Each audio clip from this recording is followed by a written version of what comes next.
तैयार रहिए, स्टार्ट।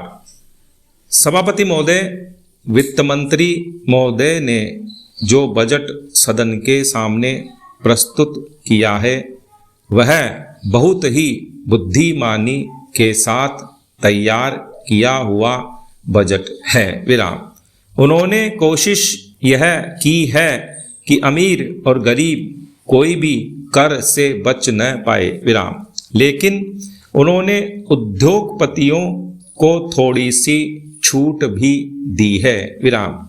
जो बड़े बड़े पूंजीपति लोग हैं उनको कर से कुछ मुक्त किया है, कुछ सुविधाएं दी हैं। विराम।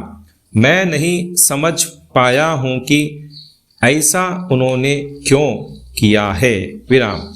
वह जो चाहेंगे उसको करेंगे। विराम।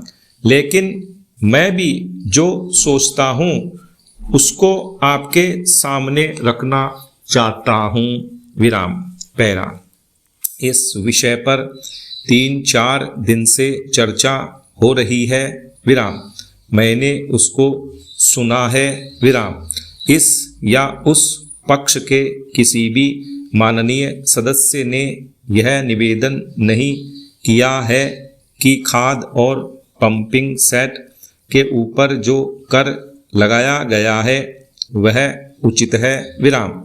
सभी ने यह कहा है कि उसको माफ कर दिया जाना चाहिए। विराम। जब सारे सदन के लोग, सभी प्रतिनिधि एक आवाज से कहते हैं कि खाद और पंपिंग सेट के ऊपर कर न लगाया जाए तो मैं समझता हूं कि उनको इस बात को मान लेना चाहिए। विराम।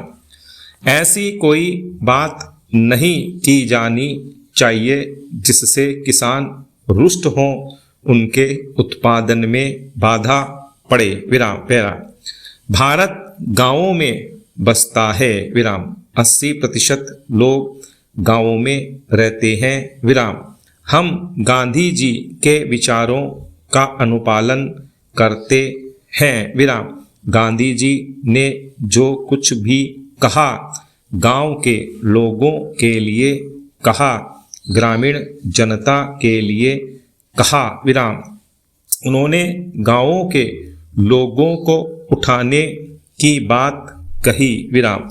कोलकाता, चेन्नई, मुंबई, दिल्ली आदि शहरों के रहने वाले लोगों की ही उन्नति हो और गांवों में रहने वालों की न हो, ऐसा उन्होंने कभी नहीं कहा। विराम।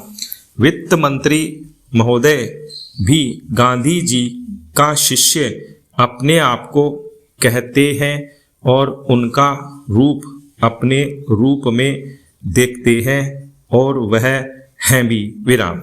इसलिए उनका यह कर्तव्य होना चाहिए कि गांधी जी के विचार के अनुसार वह सारे देश में मद्य निषेध को कार्यान्वित करें। विराम।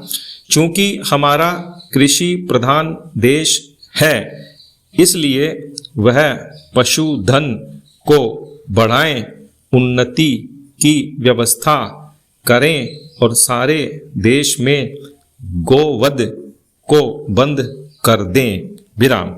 सरकार ने यह संकल्प लिया है कि हिंदुस्तान में समाजवादी समाज और लोक कल्याणकारी राज्य की स्थापना की जाएगी। विराम।